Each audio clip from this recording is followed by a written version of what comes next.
من الشيطان الرجيم. بسم الله الرحمن الرحيم. وجاءت سكرة الموت بالحق ذلك ما كنت منه تحيد ونفخ في الصور ذلك يوم الوعيد وجاءت كل نفس معها سائق وشهيد لقد كنت في غفلة من هذا فكشفنا عنك غطاءك فبصرك اليوم حديد صدق الله العظيم. سامعین کرام، اللہ تبارک و تعالی کا بے انتہا فضل و کرم و احسان ہوا کہ اللہ تبارک و تعالی نے ہمیں عشاء کی نماز کا جماعت ادا کرنے کی توفیق عنایت بخشی اور ساتھ ہی ساتھ قرآن کریم کی کچھ آیتوں کو سننے اور سمجھنے کا موقع عنایت فرمایا۔ دعا کیجیے کہ اللہ تبارک و تعالی صحیح طور پر سمجھنے اور اس پر عمل کرنے کی توفیق عنایت فرمائے، آمین۔ سامعین کرام، گزشتہ مضامین میں آپ حضرات کے سامنے یہ ذکر کیا گیا تھا کہ نبی اکرم صلی اللہ علیہ وسلم نے جب کفار مکہ کو دین کی دعوت دی، بعض بعد الموت کے بارے میں بتلایا، تو ان لوگوں نے نبی اکرم صلی اللہ علیہ وسلم کی باتوں کو ٹھکرا دیا اور آپ صلی اللہ علیہ وسلم پر ایمان لانے سے عاجز رہے اور آپ صلی اللہ علیہ وسلم کی بتائی ہوئی باتوں کا رد کر دیا، انکار کر دیا۔ تو اللہ تبارک و تعالیٰ نے ان کے جواب میں بہت ساری باتیں بتائی۔ ان لوگوں کا ایک انکار یہ تھا کہ مرنے کے بعد دوبارہ زندہ نہیں ہونا ہے۔ اللہ تبارک و تعالیٰ نے اچھی طریقے سے ان کا جواب دیا کہ یقیناً تمہیں مرنے کے بعد دوبارہ زندہ ہونا پڑے گا۔ جس طریقے سے ہماری قدرت کی نشانیوں میں سے بڑی قدرت کی نشانیاں ہیں، ان چیزوں میں غور کرو، فکر کرو، تو یقیناً تمہیں اس بات کا یقین ہوگا کہ مرنے کے بعد دوبارہ زندہ ہونا ہے۔ پھر بھی اگر تم نہیں مانتے تو پچھلے قوموں کی زندگی اٹھا کر دیکھ لو، ان لوگوں نے بھی نبی کی باتوں کو نہیں مانا تو ان کے ساتھ کیا حشر ہوا۔ ان کو دنیا کی بھی سزا بھگتنی پڑی اور مرنے کے بعد تو ان کی سزا ہی ہے۔ پھر آگے اللہ تبارک و تعالیٰ نے ارشاد فرمایا کہ اے انسان، تم جو بھی کچھ کرتے ہو ہم ان سے اچھی طریقے سے واقف ہیں۔ تمہارے نقل و حرکت ہمارے علم سے باہر نہیں ہے۔ ہر چیز، تمہارے دلوں کے خیالات، تمہارے نقل و حرکت، جو تم کچھ کر رہے ہو، سب چیز سے میں واقف ہوں اور تمہیں اس کا ایک وقت متعینہ پر اس کا سزا بھگتنا پڑے گا۔ اگر تم بات نہیں مانو گے یا تو دنیا میں کچھ سزا آ جائے تو مرنے کے بعد تو سزا یقینی ہے۔ ان سزاؤں میں سے اللہ تبارک و تعالیٰ کی ایک سخت سزا، اللہ تبارک و تعالیٰ نے موت کو قائم کیا۔ دنیا میں جو ہم لوگ آئے ہیں یہ ہمیشہ رہنے کے لیے نہیں آئے، بلکہ دنیا میں آئے ہیں جانے کے لیے۔ تو موت کی سختی کا ہر ایک کو سامنا کرنا پڑتا ہے۔ یہ جو موت ہے، موت کا نام ہم سنتے ہی ڈر جاتے ہیں، آخرت کی بات کو یاد کرنا پسند نہیں کرتے، موت کا چرچا کرنا پسند نہیں کرتے، موت کی باتوں کو سننا پسند نہیں کرتے۔ دنیا میں اس قدر منہمک ہو جاتے ہیں کہ ہمیں اس طرف دل لگانے میں ہمیں کراہت سی محسوس ہوتی ہے۔ کیا تم موت کا تذکرہ کر رہے ہو؟ کوئی دوسری بات شروع کرو۔ قبرستان بھی گئے ہم، وہاں پر بھی دنیا کی باتیں، ہم مردے کو دفن کر رہے ہیں، تو ہمیں تو آخرت کی فکر ہونی چاہیے وہاں پہ کہ ہمیں بھی دنیا سے ہم تو بھی رخصت ہو گئے، اس منو مٹی کے نیچے دفن ہونا ہے اور سب لوگ ہمیں دفن کر کے چھوڑ کر چلے جائیں گے۔ تو موت کو تو ہمیشہ ہمیں یاد رکھنی چاہیے۔ اسی وجہ سے اللہ تبارک و تعالیٰ کے رسول محمد عربی صلی اللہ علیہ وسلم نے ارشاد فرمایا فزوروا القبور فإنها تذکر الموت، قبروں کی زیارت کیا کرو، یہ تمہیں موت یاد دلائے گی۔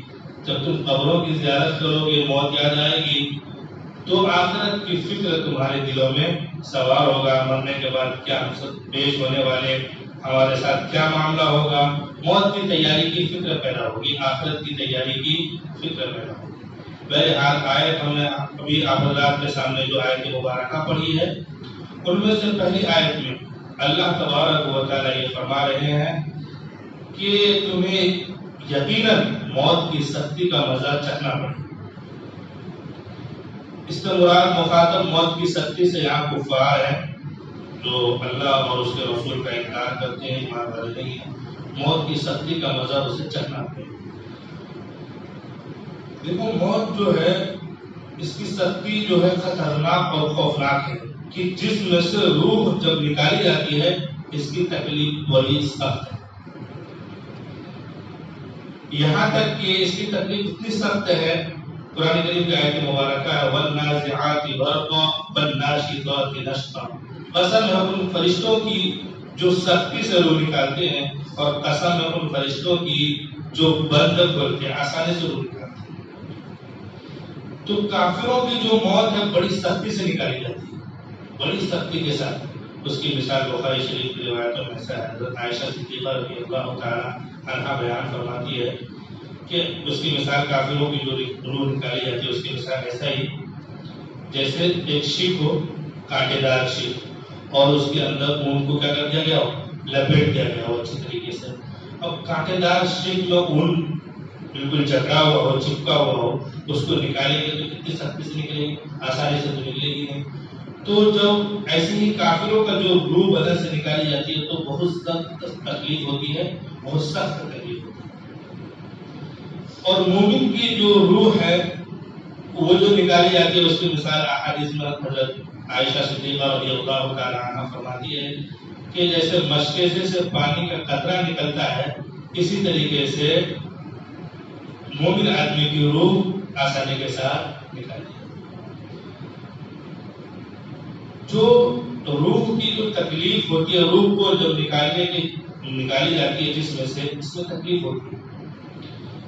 ایک تکلیف تو روح کے نکالنے میں تکلیف ہوتی ہے، ایک تکلیف وہ جو آدمی کی موت کا وقت تھا مگر وہ بیمار تھا تو بڑی بیماری میں بڑی سختی میں پریشان حال میں اس کی موت ہوئی تو اس پہ یہ نہ سمجھنا چاہیے کہ وہ آدمی گنہگار تھا، بلکہ وہ ایک الگ ہے.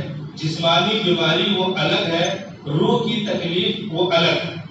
جسمانی بیماری الگ ہے، روح کی تکلیف الگ ہے. تو بہرحال مومن آدمی کو بھی اگر روح نکالنے میں تکلیف ہوتی ہے تو اس کے اعمال کا نتیجہ اس کے اعتبار سے دور ہے. مگر یہ ہے کہ کسی بسا اوقات ہم دیکھتے ہیں ایک کافر آدمی بالکل ٹھیک ٹھاک تھا اور دنیا سے چلا گیا.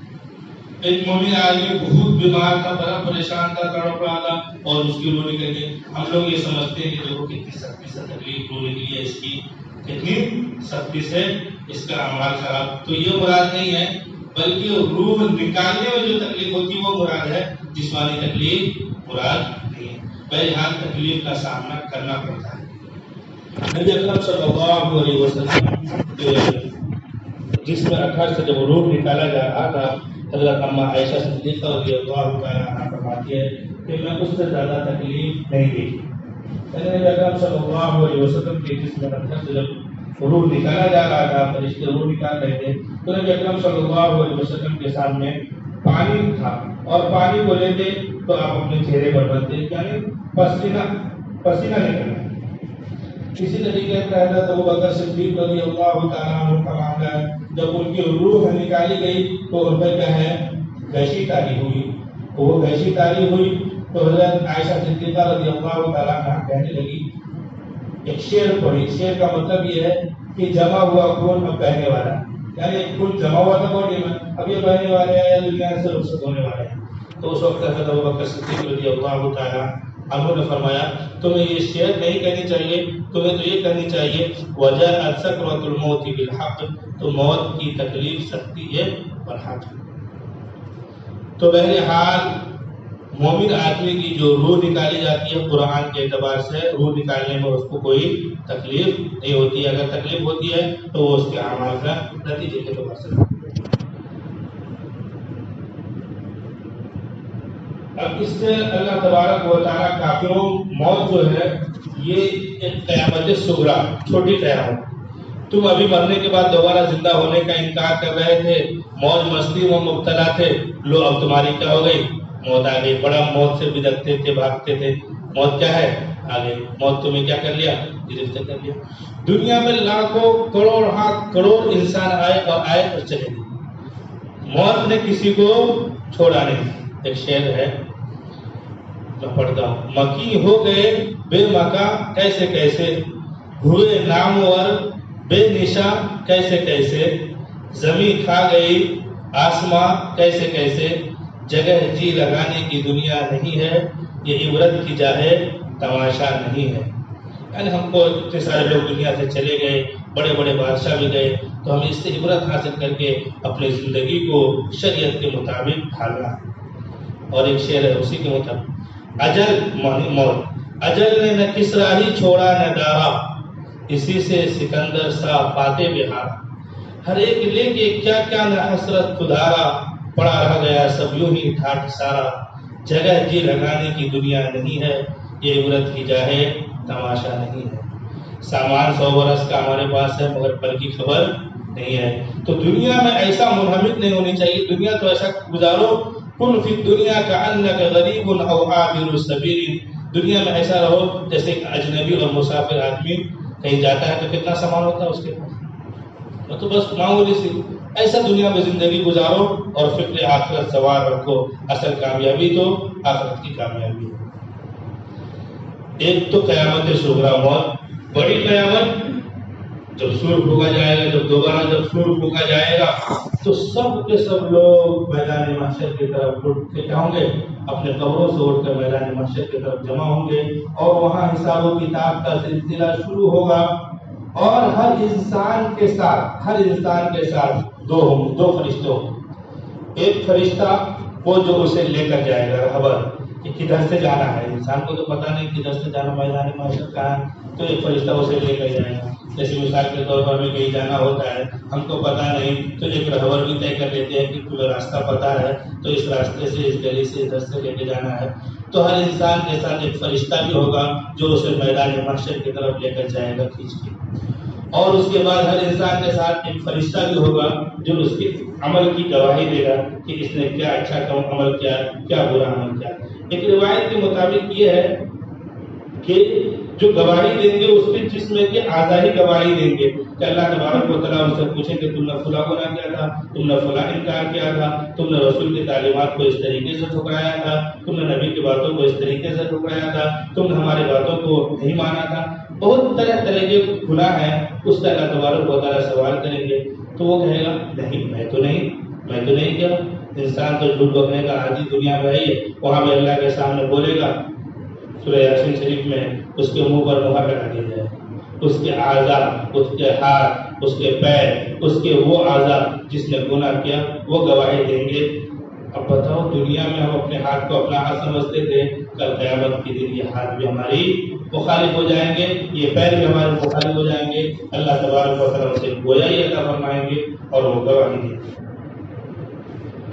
جب یہ سارا منظر نامہ اس کے سامنے آ جائے گا, دنیا میں تو بڑی موج مستی کے ساتھ زندگی گزاری, تو اللہ تبارک و تعالیٰ ان لوگوں سے کہیں گے لوگ بڑا قیامت کے دن کا انکار کرتے تھے, مرنے کے بعد کے حالات کا انکار کرتے تھے, دنیا کی موج مستی میں مبتلا تھے, لو اب نے تمہاری آنکھوں کا پردہ ہٹا دیا.